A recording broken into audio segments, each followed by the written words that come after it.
Shalom Aleichem, paz seja convosco. Você está no Israel para Jesus. Nós tivemos no programa passado a presença ilustre do pastor Sérgio Danon, judeu convertido ao Senhor Jesus, judeu que recebeu Jesus como seu Messias, como seu Salvador, e que hoje se dedica aí a esse trabalho de testemunho entre o seu próprio povo, falando a respeito do Senhor Jesus. Se você não assistiu, você pode entrar aí no canal, né, da IPPTV, lá na playlist lá, e achar o programa que nós estivemos gravando com o pastor Sérgio Danon a respeito do seu testemunho de conversão. Está imperdível, corre lá para você assistir. E hoje nós vamos falar um pouquinho mais, né, uma extensão do programa anterior, falando sobre os trabalhos de desafios, né, de evangelização entre os judeus.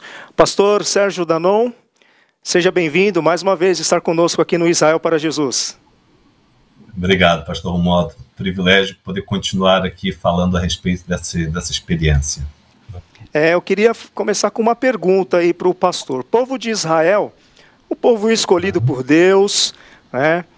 Antes mesmo de ser escolhido, né? Na verdade, o povo literalmente criado por Deus, é o povo das alianças, né? Que o Eterno selou com este povo, inclusive até alianças incondicionais que nós temos registrado nas Escrituras do Antigo Testamento. O próprio Senhor Jesus disse que a salvação vem dos judeus.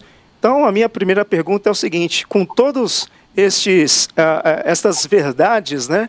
O povo judeu precisa receber Jesus como o seu Salvador, como Messias? O povo judeu já não seria um povo salvo automaticamente, pastor Sérgio? Excelente pergunta. Aliás, é um dos primeiros desafios que existe em relação à própria comunidade cristã. Porque, pela minha experiência, a comunidade cristã ela acaba tendo dois extremos. Tem aqueles que acham que, pelo fato do povo judeu ser um povo escolhido, já é um povo salvo. Só que esse é um grande erro, porque o povo judeu foi escolhido para um propósito, não para ser salvo. Ninguém é escolhido para a salvação, assim, né? O povo judeu foi escolhido nesse sentido para o propósito de anunciar Deus a todas as nações. E, infelizmente, falhou nessa escolha. Mas o povo judeu ainda precisa de Jesus. Sem Jesus, ninguém pode ser salvo. Há algumas teologias, como as duas casas, né, que o judeu é salvo pela lei e o cristão é salvo por Jesus, que infelizmente é uma balela que nós não podemos acreditar nisso, né? O povo judeu também precisa de Jesus. Tanto que próprio Paulo fala, né, irmãos, em minha oração pelo meu povo, né, é que sejam salvos. Se próprio Paulo fala isso, é porque o povo judeu precisa da salvação. E o próprio Senhor Jesus, né, pastor, nos evangelhos, quando fala a respeito da salvação e da necessidade do pecador, ele está falando justamente dentro de um contexto judaico com os judeus, né? Então, realmente, todos pecaram, judeus, gentios e destituídos estão da glória de Deus e carecem, né, a salvação pela graça mediante a fé, como Efésios justamente diz, né, para todos. Muito bem, pastor. Em relação a esses desafios de evangelização, como se dá isso dentro do próprio círculo cristão evangélico? O primeiro foi esse que eu já falei, né, que pelo fato do povo ser escolhido, muitos acham que o povo judeu não precisa de Jesus, que já é salvo, que não é verdade. Existe também, infelizmente, ainda na igreja, algum antissemitismo. Infelizmente existem cristãos, eu tive experiências inclusive bem ruins a respeito disso, em algumas igrejas, inclusive até em congresso de missões. Infelizmente pessoas ainda veem o povo judeu como aquele que matou Jesus. Cada um de nós matou Jesus. Jesus morreu pelos meus pecados, pelos seus pecados, pelos pecados de cada um de nós. Então foi o povo judeu, assim como romanos e todas as nações do mundo, que mataram Jesus, o nosso pecado. Um outro aspecto que é um desafio dentro da comunidade cristã, que eu cheguei a mencionar no meu testemunho, uma orientação para a igreja, é que muitas vezes o cristão acaba tendo medo de alcançar o povo judeu, achando que o judeu sabe mais de Antigo Testamento do que ele como cristão, quando também não é verdade. A grande maioria do povo judeu não sabe nada de Bíblia, nada de Antigo Testamento, quando muitos sabem tradições do Talmud, mas realmente de conhecimento da Escritura o povo judeu não tem. E outra coisa, foi feita uma pesquisa na época que eu estava na outra organização, que dos judeus que creem em Jesus, cerca de 95% dos judeus que creem em Jesus hoje, ele veio a crer em Jesus através do testemunho de um não-judeu. Então, eu mesmo, como eu mencionei no meu testemunho, foi através do testemunho de um não-judeu que acabou me alcançando. Então, é necessário que a igreja se movimente para alcançar o povo judeu, porque é através da igreja, que é uma união de judeus e gentios, que os judeus podem ser alcançados. Então, primeiro ponto, os judeus precisam de salvação. Segundo ponto, não foram somente os judeus que mataram Jesus também, mas não foi o povo judeu, foi o nosso pecado, o pecado de todo mundo. E o terceiro ponto é que você precisa simplesmente abrir a sua boca, você cristão que está me ouvindo, para poder realmente anunciar Jesus ao povo judeu. Não tenha medo.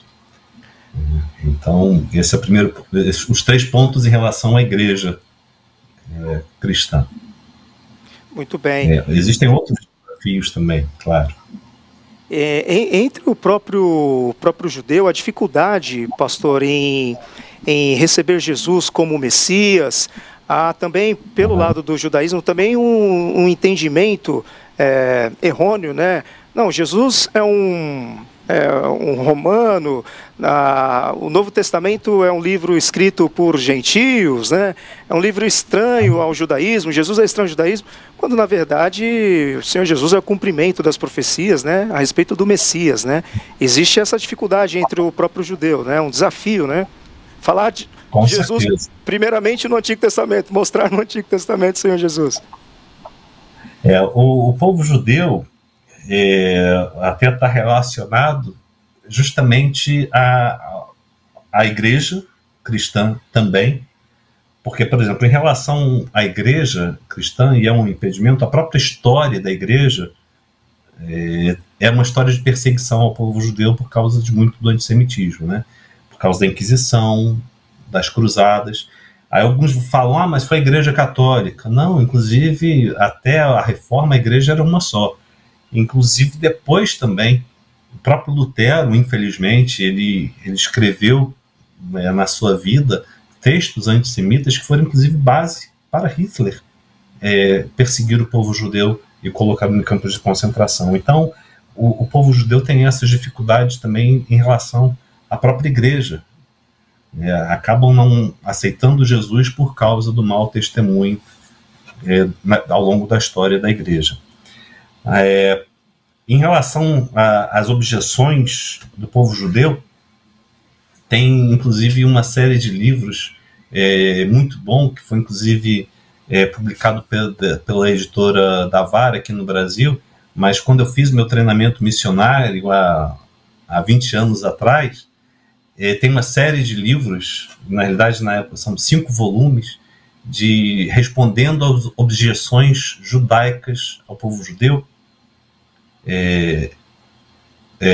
respondendo às objeções judaicas a Jesus. E aqui no Brasil, se não me engano, foram os 2 primeiros volumes que foram traduzidos. E lá tem grandes objeções respondidas de uma forma exemplar pelo Dr. Michael Brown, que era um judeu que aos 16 anos também aceitou a Jesus, e ele foi desafiado naquela época pelo rabino, quando soube da conversão dele. Falou: garoto, o que você sabe de judaísmo? Nem o hebraico você sabe. E ele acabou colocando como desafio na vida dele, na vida cristã, aprender hebraico.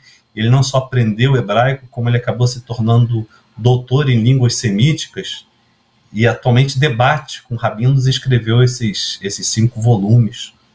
Então é algo que eu recomendo, inclusive, se você quiser saber mais sobre desafios, adquirir esses 2 volumes aí que a editora Davar publicou, e você vai saber um pouco mais tanto das objeções da tradição, objeções históricas, objeções teológicas, e uma das tradições, por exemplo, que o próprio Talmud fala, em relação a Jesus, e que o nome de Jesus em hebraico é Yeshua, que vem da palavra Yeshua, que é salvação. Só que o Talmud fala de Jesus como Yeshu, porque pela tradição judaica falam que Jesus ele era um feiticeiro, que ele tinha um pacto com o diabo. Inclusive a gente vê isso no próprio Novo Testamento, escrito ele sendo acusado disso. E Yeshu, na realidade, é um acróstico para uma frase Yimar Shemo Vezikro, que significa seja apagado seu nome e sua memória. Então, só uma tradição como essa é uma coisa forte, porque já fala, você vê, quando eu vim a crer em Jesus, mesmo depois de cristão, eu levei 1 mês para conseguir pronunciar o nome de Jesus, porque o nome de Jesus carrega esse peso para a tradição judaica de maldição. Então o judeu não quer ter nem contato com o Novo Testamento por acreditar que o livro seja um livro maldito. Então tem tradições muito fortes, pesadas mesmo em relação a Jesus, que são um grande desafio que precisa ser vencido. Então nós temos basicamente nós temos Isaías 53, por exemplo, né, pastor? É um retrato da pessoa do Senhor Jesus ali, né? A profecia a respeito do servo sofredor. Mas também na tradição judaica ou tradição rabínica há algumas distorções em relação a esse texto, inclusive até por anos deixou de ser lido em épocas da história na sinagoga, né? É curioso que até a Idade Média, em relação a Isaías 53, a tradição falava que Isaías 53 se referia ao Messias. Somente depois, com Rashi e Maimônides, é que começaram a falar que o Isaías 53, o servo sofredor, ele está se referindo ao povo de Israel. E quando não é verdade, como é que o próprio povo pode sofrer por si mesmo? O Talmud fala, inclusive, de 2 Mashiach, de 2 Messias, o Mashiach ben Yosef e o Mashiach ben Davi, que seria o Messias filho de José e o Messias filho de Davi. Esse Messias filho de José seria o Messias sofredor, que tinha aquele tipo do José do Egito, como aquele que sofreu, que foi inclusive rejeitado pelos seus irmãos. E se você for comparar a vida de José com Jesus, tem muitas semelhanças ali.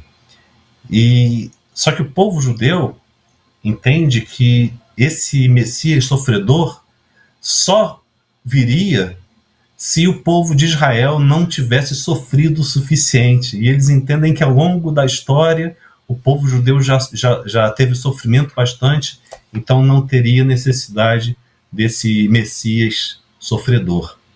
E é curioso que até a editora Sefer, que é a editora aí de São Paulo, eles editaram a Bíblia hebraica, e se você for ver, ele fala, olha, traduzido de acordo com os textos hebraicos e a tradição rabínica. E quando eles botam lá Isaías 53, quando ele fala o servo de Israel, eles botam entre parênteses Israel, o servo sofredor, Israel, justamente para induzir que o servo sofredor não é o Messias. Mas até a Idade Média tinha esse entendimento. E quando se faz a leitura das Parashot, que são as leituras da Torá, todo sábado na sinagoga, quando se faz a leitura do texto paralelo, que são as Haftarot, se faz a leitura de várias passagens, mas não se lê o Antigo Testamento todo e nunca se lê Isaías 53 na sinagoga. Então o povo judeu realmente não tem conhecimento. Eu tenho um tio que inclusive eu fui mostrar, quando eu tenho oportunidade eu falo de Jesus para ele, e eu falei: tio, vem cá, lê esse capítulo aqui para mim. De quem que o senhor acha que está falando? Ele falou: Jesus, é claro, meu tio judeu.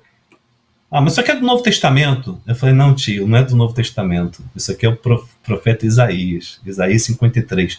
Ele arregalou o olho e ele chegou a lacrimejar no momento, mas não teve a coragem de confessar a Jesus.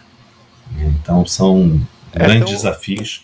É tão claro e evidente que o texto fala sozinho, né, pastor Sérgio? Isaías 53 já mostra ali, de uma forma muito interessante, o próprio judeu chega à conclusão de que é Jesus sem a necessidade de explicar, achando que é um texto do Novo Testamento. Achando que é do Novo Testamento. Achando que é o Novo Testamento.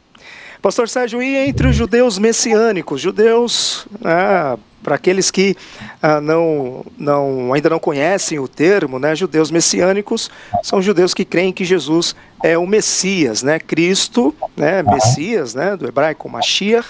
Então o messiânico poderia uma associação aí, judeus cristãos, né, judeus messiânicos. Sim. Quais são os desafios entre os judeus messiânicos? Seria até bom o pastor, como judeu, falar também a respeito deste tema, porque tem muitos, não só os cuidados entre os movimentos, né, mas também cristãos que muitas vezes, nós falamos um pouquinho de cristãos que ao longo da história, né, agiram de forma antissemita, alguma coisa assim, mas também nós temos um outro extremo do outro lado de cristãos que acabam abraçando de tal forma que acabam passando do ponto e chegando a alguns extremos também. Mas especificamente os desafios dentro do judaísmo messiânico, pastor, gostaria que o pastor abordasse um pouco sobre este assunto que é importante também. Na realidade, o movimento judaico-messiânico é um movimento legítimo de judeus que creem em Jesus, que acabaram por querer preservar as tradições judaicas. Eu mesmo, como missionário, eu utilizo as festas judaicas como uma forma evangelística. Eu mesmo não me considero um judeu messiânico, eu sou um judeu cristão, eu sou um pastor, eu não sou um rabino messiânico. Então, o movimento judaico-messiânico é um movimento legítimo, mas legítimo quando é realmente dirigido a judeus por judeus. Mas, infelizmente, o que a gente vê muito por aí, que eu chamo também de falsos movimentos judaico-messiânicos, de pessoas que são cristãs, criadas no cristianismo, e tem certas organizações que querem, pelo sobrenome, você é descendente dos judeus marranos, que agora bota o nome mais bonito de Bnei Anusim, e então a gente vai fazer uma pesquisa, você é judeu. Só que para a comunidade judaica a pessoa não é considerada judia. E eu sempre me pergunto, às vezes tem cristãos que vêm: olha, pastor, você acha que pelo meu sobrenome eu sou judeu? Aí eu respondo da seguinte forma: eu sou judeu de nascimento e para mim o mais importante é crer no Messias Jesus. Não é se tornar judeu, porque para Deus não há distinção entre judeu e gentio. E a igreja, ela é composta de judeus e gentios. Então, eu faço parte da igreja, independente de ser judeu ou gentio. Mas, infelizmente, tem alguns que fazem essa questão. Alguns anos atrás, eu conheci um pastor, inclusive. Eu faço aquelas apresentações da Páscoa judaica, e ele foi um desses que ele por vários anos ele frequentava os jantares de Pêssar que eu fazia, e ele ia anotando tudo, até que um dia ele falou que o nome dele não era mais aquele sobrenome, não quero mencionar o nome dele, mas ele é aqui do Rio de Janeiro, e ele botou um nome judaico como sobrenome dele, e agora só anda como um rabino, como um ortodoxo, ultra-ortodoxo, na realidade, todo de preto, de barba grande. Abriu uma sinagoga, proibiu as pessoas falarem do nome de Jesus. E se a gente for ver em duas cartas lá as igrejas do livro de Apocalipse, fala daqueles que se dizem judeus e não são, o termo lá fala que eles são sinagoga de Satanás. Então eu acho muito preocupante quando aqueles que não são judeus e afirmam que são judeus, quando não estão mais preocupados realmente em ser realmente cristão e sim judeus. E muitas dessas organizações estão mais preocupadas com a judaização, com a adoção das práticas judaicas e não com a evangelização. Alguns deles botam aqui que não estão preocupados com proselitismo, não querem converter o judeu da sua ideia. Então, quando na realidade, se você for ver o termo prosélito era aquele pagão que se convertia ao judaísmo. Agora eles falam que proselitismo é o cristão evangelizando o judeu, quando na realidade quem começou com proselitismo mesmo foi o próprio povo judeu. Então eu não vejo problema nenhum da gente estar evangelizando. E por que esse movimento desses falsos judeus messiânicos atrapalha? Porque a própria igreja, quando acaba vendo essas coisas, acaba não querendo apoiar aqueles que querem evangelizar o povo judeu. Acaba ficando aquele ranço, né, que acaba atrapalhando realmente o alcance do povo judeu. Então é sempre bom você saber, né, se aquela sinagoga messiânica é realmente legítima ou não, se apoia o evangelismo judaico ou não, porque há muitas que infelizmente não apoiam. Acaba prejudicando os dois lados, né? Tanto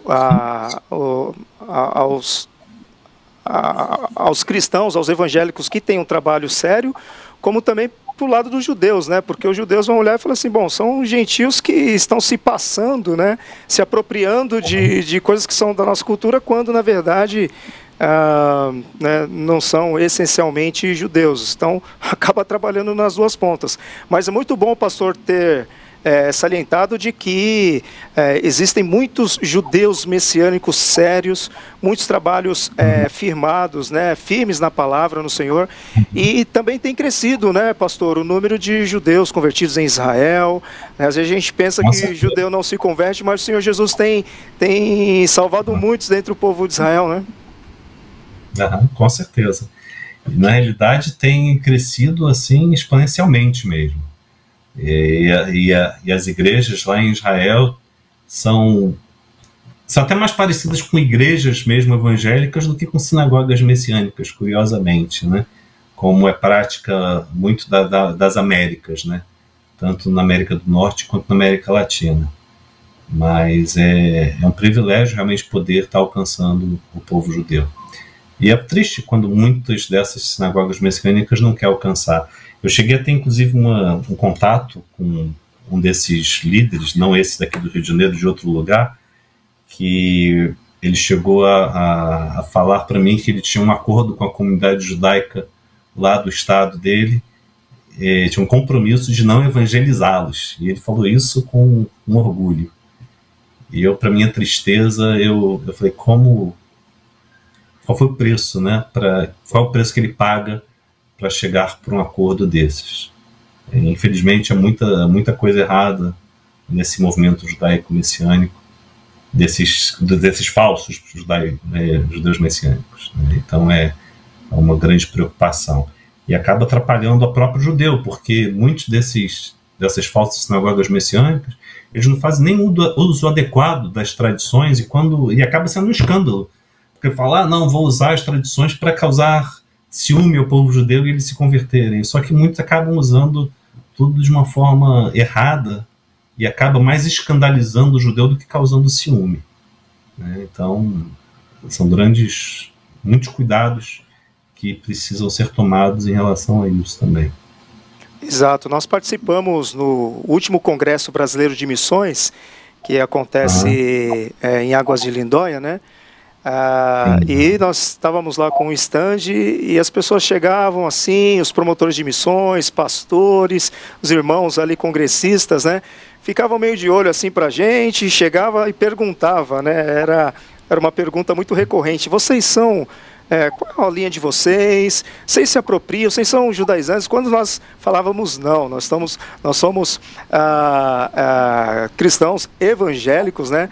de várias denominações, né? Não somos judeus, somos apenas uma organização comprometida em testemunhar Jesus entre os judeus, mas nós não somos judaizantes. Aí eles ficavam mais tranquilos e aí, né, a conversa se abria, porque há esse temor, esse medo, né, dessas organizações que acabam fazendo um trabalho totalmente estranho, né, aquilo que o Senhor Jesus nos deixou para fazer, né? E também há testemunhos, infelizmente, de organizações que começaram, né, a se apropriar dos costumes da cultura judaica, nesta ideia, né, de precisamos estabelecer as raízes judaicas, né, do cristianismo e tudo, Sim. e acabaram até negando o próprio Senhor Jesus, igrejas se dividindo, porque foram para um outro extremo e acabaram dizendo, não, na verdade,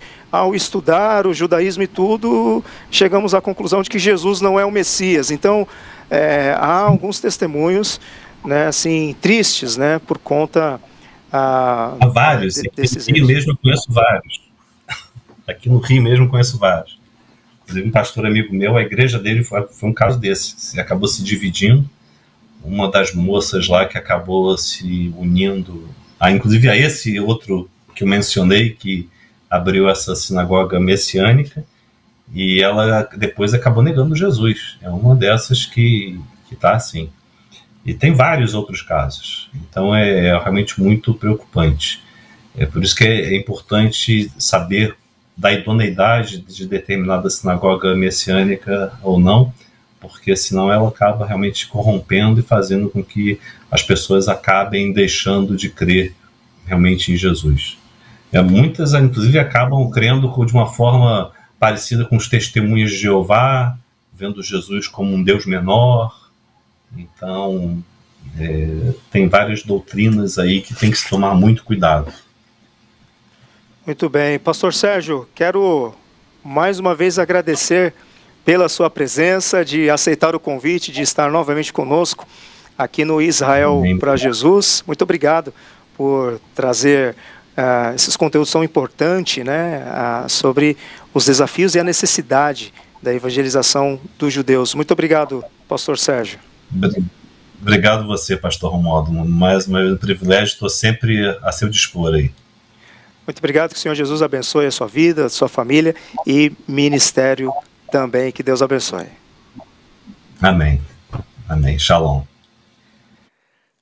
E nós queremos também agradecer a você que esteve conosco durante todo o programa de hoje, sempre lembrando para que você, em suas orações, ore pelo povo judeu, por aqueles que trabalham também em prol da evangelização dos judeus, do testemunho de Jesus, para que possam tomar conhecimento de que o único meio do ser humano, seja judeu ou não judeu, se chegar até Deus, é por meio de Jesus, que é o caminho, a verdade e a vida. Então, contamos aí com as suas orações e intercessões pelo povo judeu também. Quero encerrar o programa de hoje, dizendo a vocês, Shalom Aleichem, paz seja convosco, um grande abraço e até o nosso próximo programa.